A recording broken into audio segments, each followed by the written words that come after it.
Hello guys, bersama saya lagi dalam Alright Nopo Channel. So hari ini dua perkara yang menggempakan dan mengejutkan di seluruh negara kita.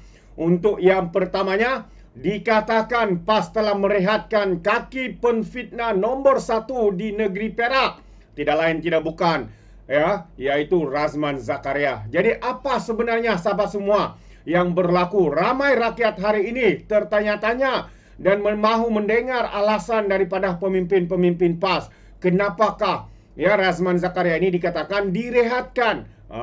Itu antara satu perkara yang amat-amat mengelirukan kita sahabat semua. Dan berkaitan perkara yang kedua yang hangat juga diperkatakan adalah dividen KWSP, antara yang tertinggi pernah berlaku di dalam sejarah negara kita.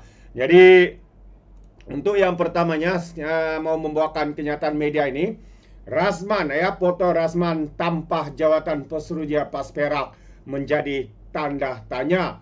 Itu antara perkara yang berlaku kepada Razman ini. Apa sebenarnya yang berlaku kepada beliau? Kenapa Razman ini dikatakan direhatkan? Jadi ucapan sempena Ramadan oleh pemimpin PAS Perak Razman Zakaria mencetuskan persoalan apabila tidak dinyatakan jawatannya sebagai Ketua Pesuruhjaya PAS Perak di poster ucapannya.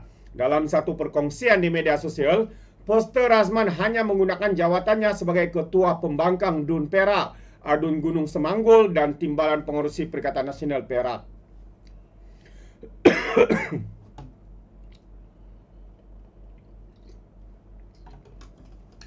Ada laporan berita tempatan pula mendakwa Razman telah direhatkan daripada memegang jawatan itu dan tugas berkenaan telah diambil alih oleh Naib Presiden PAS Idris Ahmad. Sinar Harian melaporkan keputusan untuk merehatkan Razman dibuat susulan beberapa isu yang melibatkan pemimpin itu, termasuklah kes terbaru apabila dia mengaitkan Menteri Belia dan Sukan Hanayo dengan pengasas kumpulan YTL, kononnya anak kepada jutawan YTL. Malaysia kini sedang berusaha mendapatkan pengesahan daripada pemimpin PAS berhubung perkara itu. Jadi pada 27 Januari lalu, Razman mengaku salah kerana mendakwa Menteri Belia dan Sukan Hanayo sebagai anak YTL.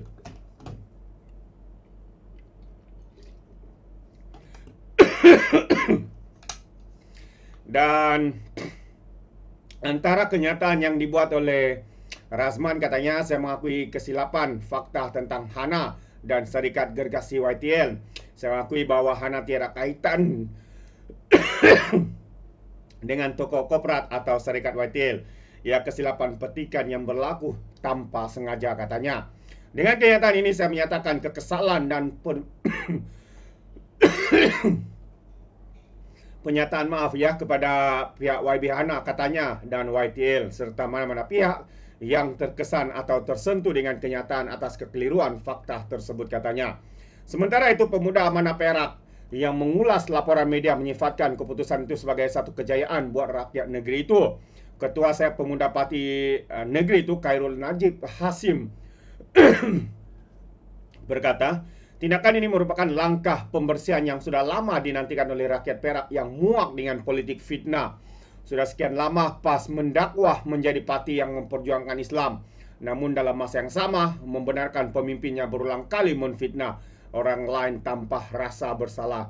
Jadi tindakan merehatkan Razman seharusnya menjadi titik permulaan dalam usaha membersihkan imej Islam yang telah tercemar akibat tindakan beliau.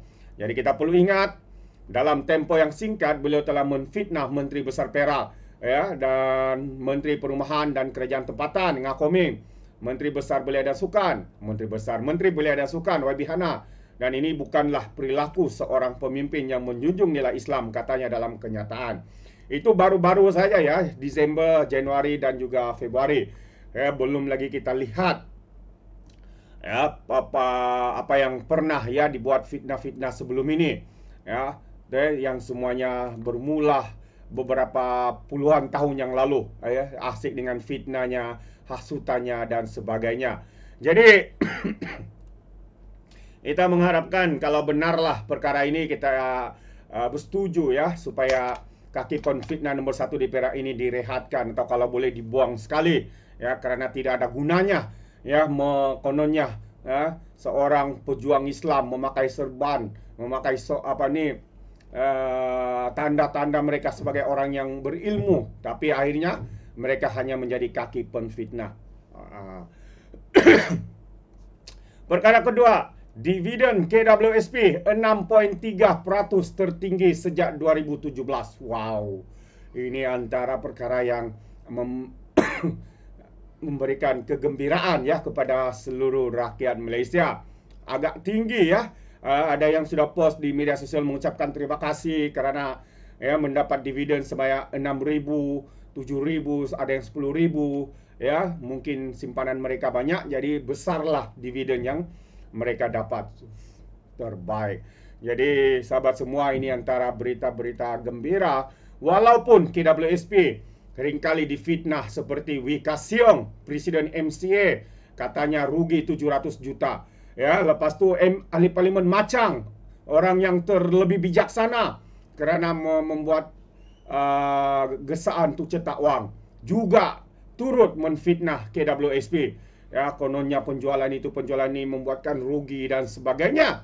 Jadi ini menunjukkan bahawa apa yang mereka nyatakan itu adalah permainan politik sempit, politik jijik yang hanya mau menggambarkan KWSP gagal, kononnya maka kerajaan ini gagal. Hakikatnya KWSP sendiri telah pun membuat kenyataan mereka tidak mengalami kerugian seperti mana yang dibuat oleh Wee Ka Siong dan juga ahli parlimen Machang, termasuklah ahli-ahli parlimen pembangkang yang lain.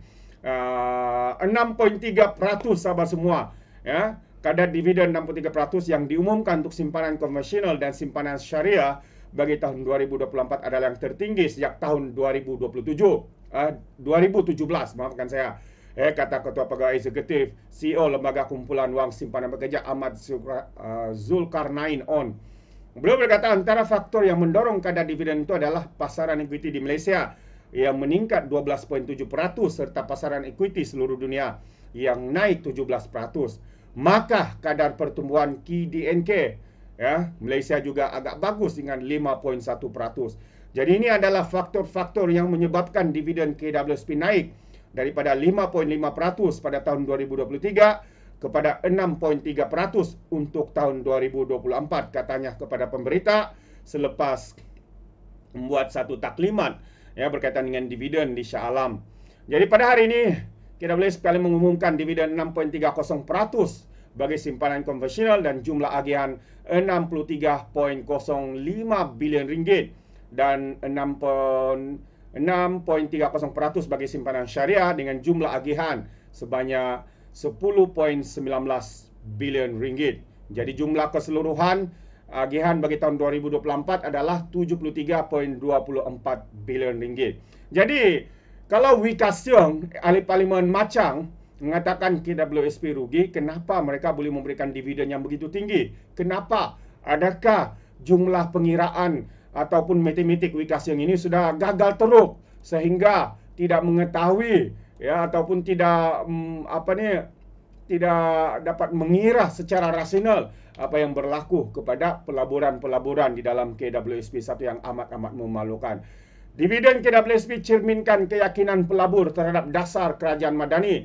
Itu antara kenyataan daripada Perdana Menteri kita, Datuk Seri Anwar Ibrahim. Jadi pencapaian kumpulan wang simpanan pekerja katanya mencerminkan keyakinan pelabur terhadap dasar kerajaan madani yang mesra pertumbuhan dan pelaburan yang disokong reformasi fiskal di bawah kerangka ekonomi madani sekaligus memberikan manfaat kepada rakyat untuk pertumbuhan sejagat dan lestari, kata Perdana Menteri Datuk Seri Anwar Ibrahim.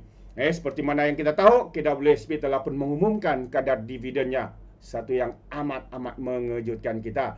Jadi Datuk Seri menambah, alhamdulillah kumpulan wang simpanan kita telah mengumumkan kadar dividen yang gemilang dengan jumlah agihan tertinggi dalam sejarah, yakni 73.24 bilion ringgit. Malah simpanan syariah juga melakar sejarah dengan julung kalinya mencapai kadar yang setara dengan simpanan konvensional, kata beliau menerusi hantaran platform medianya di Media X pada hari ini. Jadi Anarjoya Menteri Keuangan berkata prestasi memberansangkan KWSP telah dipacu kepesatan pasaran modal Malaysia yang mekar di tengah tantangan global ekonomi yang penuh dengan pelbagai cabaran. Dengan keyakinan yang semakin meningkat dalam ekonomi negara, insya-Allah katanya, kita akan marah dengan penuh iltizam, memastikan manfaat pertumbuhan ekonomi dapat dirasai oleh seluruh rakyat, kata beliau. Tahniah kita ucapkan kepada KWSP dan juga kerajaan yang terus-menerus ya melakukan takbir urus yang baik sehingga kita boleh nampak hasilnya sahabat-sahabat semua, jumlah yang begitu tinggi khususnya dividen KWSP untuk tahun 2024 ni. Saya masih ingat kalau 2017 itu paling tinggi pun 6.10 ketika Najib ya memerintah, 6.10, dan ini 6.30 sahabat-sahabat semua.